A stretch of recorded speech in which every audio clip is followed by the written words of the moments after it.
You've spent your whole career looking forward to one day, the day you finally stop working, the day you finally rest. But for some people, that day marks the start of something else. Not rest, decline. Researchers have been tracking this for years now, and the pattern they keep finding is uncomfortable. For a meaningful number of people, retirement doesn't slow the clock. It speeds it up. Today we're looking at why. Not the popular version of this idea, the actual research behind it, including who is really at risk and who isn't. This isn't a fringe theory either. It comes from some of the largest aging studies ever run. Studies that followed thousands of people for years, not weeks. And the pattern they found keeps repeating across countries, cultures, and different research teams. The study that started this. Let's start with a large study out of Canada. Researchers followed over 1,400 people between the ages of 45 and 85. Some had retired, some were still working. All of them were matched carefully by age, gender, and education, so the comparison would be fair. The researchers tested memory and something called executive function. Executive function covers your ability to focus, plan, and switch between tasks. It's one of the first things to slip when the brain starts aging faster than it should. 3 years later, they tested everyone again. The retirees showed a measurable decline on 2 specific tests. Tests of focus and mental flexibility. The people still working did not show that same decline, at least not to the same degree. This wasn't a one-off finding either. Earlier studies using different methods, in different countries, had already pointed in a similar direction. A study using European data found that retirement had a modest but real negative effect on cognition. Interestingly, that same study found the decline was steeper for men than for women. So the pattern isn't rare. It shows up again and again, in different populations, using different tools. It's worth pausing on why this kind of study carries real weight.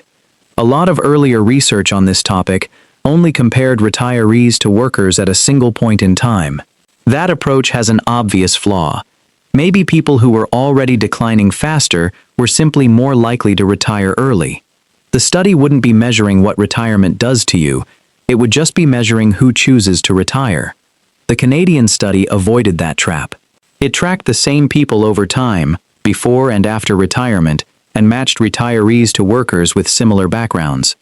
That kind of design gets much closer to answering the real question, not just who retires, what retirement actually does to the people who go through it. But here's where the story gets more interesting and more useful. The twist: it isn't retirement itself. If retirement caused cognitive decline in some simple, direct way, you'd expect it to hit almost everyone the same. It doesn't. A systematic review looked at every high-quality longitudinal study on this topic. Just 7 studies met their strict criteria. The review found something specific. Retirement seemed to speed up decline, mainly for one group, people retiring from jobs that were mentally complex and involved a lot of contact with other people. In other words, it's not the paycheck disappearing that matters most.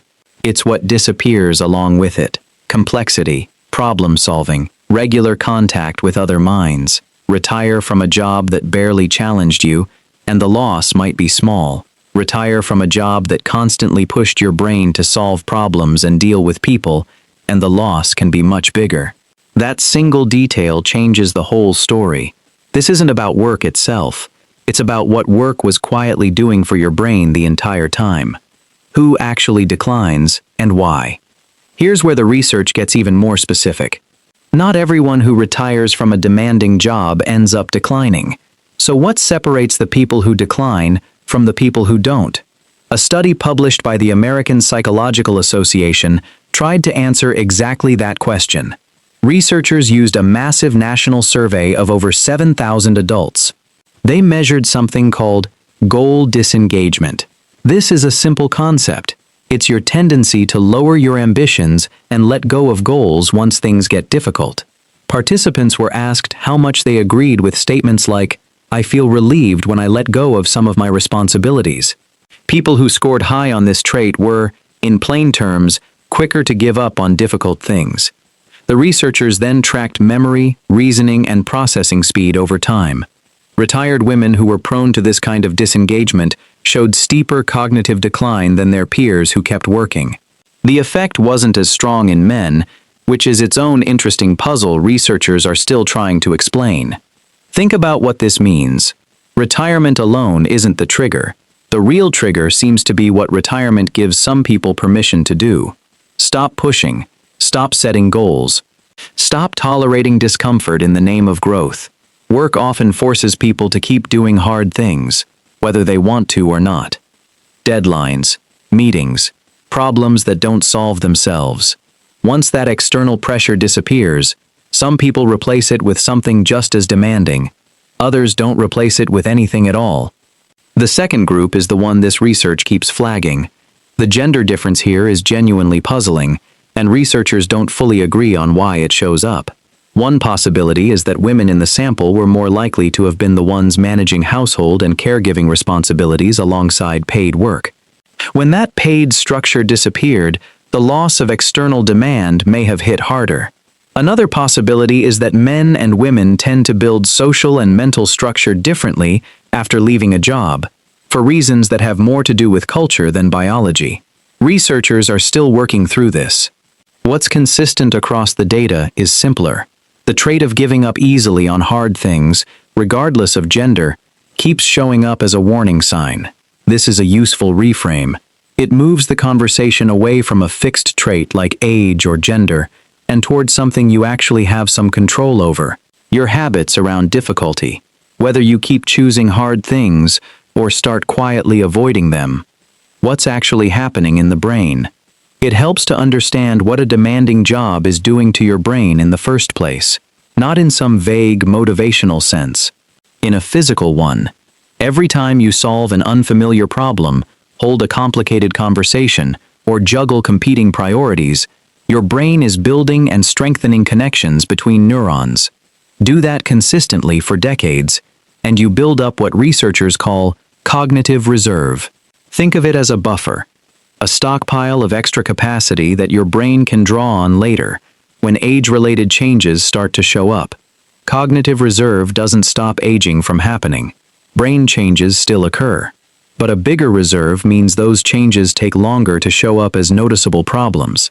Two people can have similar levels of underlying brain aging, and one of them functions fine for years longer, simply because they built a bigger buffer earlier in life.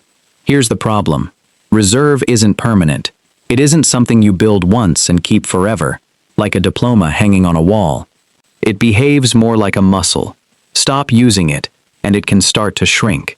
A demanding job, almost by accident, was exercising that muscle every single day. Meetings forced flexible thinking. Deadlines forced planning under pressure. Coworkers forced social reasoning, reading tone, managing conflict, negotiating. None of it felt like brain training. It just felt like work. But underneath, it was. Take that away suddenly, without replacing it, and the muscle can start to lose tone, not because you did anything wrong, simply because the constant, low-level demand that used to be there every day is gone. Why early retirement seems riskier. There's another pattern worth mentioning. Age at retirement seems to matter. Researchers studying pension and retirement data in China found that early retirement in particular was linked to faster cognitive decline. Their explanation was simple. When people retire, they generally go out less. They take part in fewer social activities. And when that happens, aging can move faster than it should. The researchers weren't just talking about mental exercises or puzzles. They were talking about something more basic: human contact. Conversation. The everyday friction of being around other people who expect something from you. Early retirement often removes that structure, years before someone naturally builds a replacement for it. That gap, between losing structure and finding something new, appears to be where the damage happens. This lines up with something researchers call the mental retirement hypothesis. The idea is straightforward. Retirement can lead to cognitive decline, specifically because it reduces intellectual engagement and shrinks cognitive reserve. Cognitive reserve is basically your brain's buffer. A stockpile built up over years of mental effort that helps protect you when aging starts to take its toll. Stop feeding that reserve, And it doesn't just sit there waiting. Some research suggests it starts shrinking. What this research is not saying.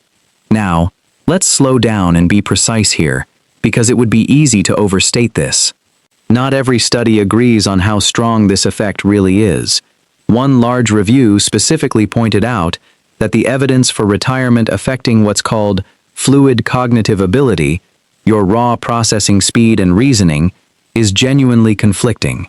Some studies find an effect, others don't.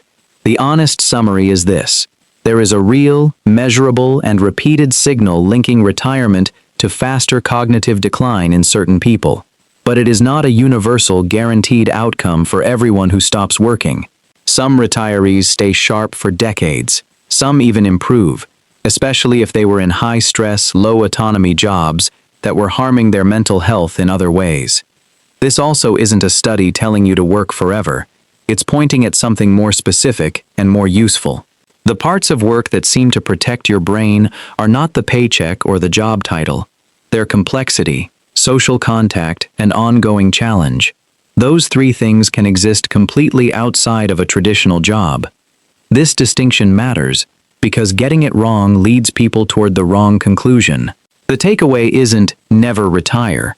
The takeaway is don't retire from challenge itself. There's another honest limitation worth naming.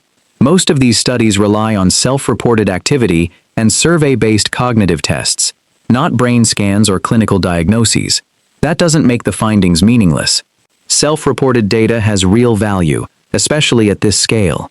But it does mean these are patterns and associations, not ironclad proof of a single, direct cause. Researchers themselves keep saying the same thing. More work is needed to understand exactly which mechanisms are driving these results, and for whom. It's also worth remembering that correlation and causation are hard to fully separate here, the same way they are with a lot of aging research. People who retire early sometimes do so because of health problems that were already starting to affect their thinking. Good studies try to account for this. Not all of them fully succeed. Why this matters more than it seems. Here's why this deserves more attention than it usually gets. Financial researchers have started treating cognitive decline as a genuine threat to retirement security, right alongside market crashes and inflation.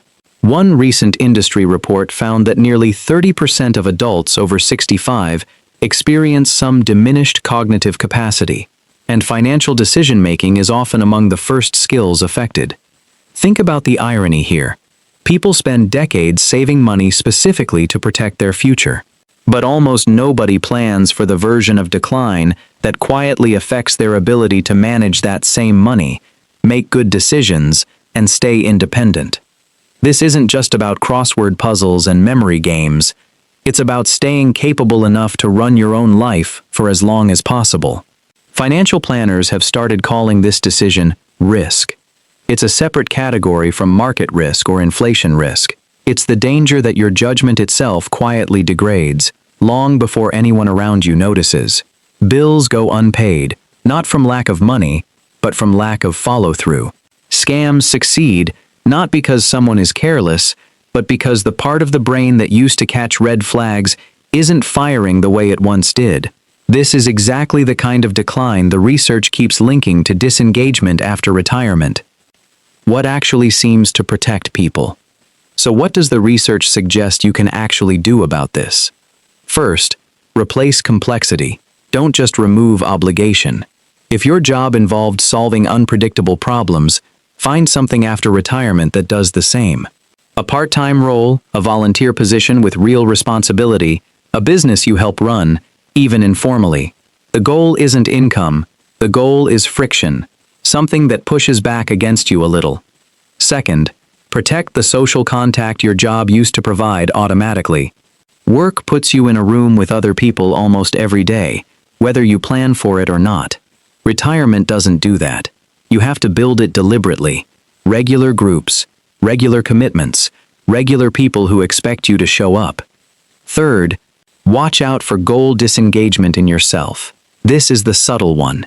It's easy to tell yourself you're simplifying your life when you're actually giving up on things that used to stretch you.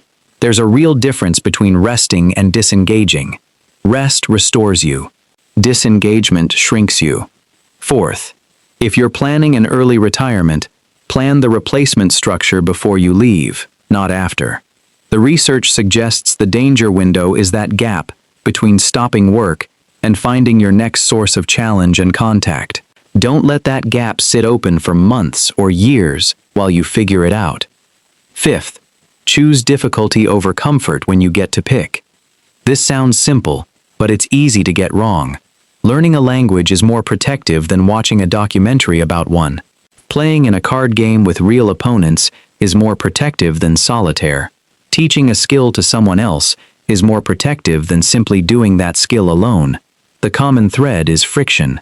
Something has to push back. Sixth, pay attention to timing, not just content. 10 minutes of genuine mental effort spread across a real conversation or an unfamiliar task tends to matter more than an hour of passive entertainment. It's not about filling time, it's about how often your brain is actually working during that time. None of this means clinging to a job you hate. It means understanding what that job was quietly doing for your brain and replacing it on purpose instead of by accident. The pattern on this channel. If you've been watching this channel for a while, you'll notice something familiar here. The things that seem to protect people as they age are rarely dramatic. They're not expensive supplements or medical procedures. They're ordinary. Staying connected to other people, continuing to solve problems that matter, refusing to let go of things just because they're difficult. Retirement isn't dangerous because you stop earning money. It's potentially dangerous because it can quietly remove the very things your brain was depending on without you ever noticing they were there. The people who seem to age the slowest aren't the ones who rest the most. They're the ones who never fully stopped being useful, challenged, and connected. Sometimes that happens inside a traditional job. Often it doesn't need to. Your brain was never built to coast. It was built to keep working on something. The question worth asking isn't when you should stop working. It's what you'll replace that work with, and whether you're planning for that on purpose. There's a simple exercise worth trying, whether retirement is decades away or right around the corner. Write down everything your current job forces you to do that you never think about. The problems it makes you solve, the people it makes you talk to, the deadlines it makes you meet. Then ask yourself a harder question. If this job disappeared tomorrow, what would replace each one of those things? If the honest answer is nothing, that's not a reason to panic. It's useful information. It means there's a gap worth closing now, while you still have time to close it slowly and on your own terms, instead of discovering it all at once the day the structure disappears.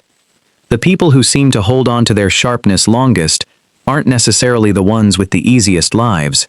Often, it's the opposite. They keep choosing friction long after they could have chosen comfort instead. That single habit, repeated for years, seems to matter more than almost anything else in this research. If this changed how you think about your own retirement plans, subscribe. Until next time, take good care of yourself.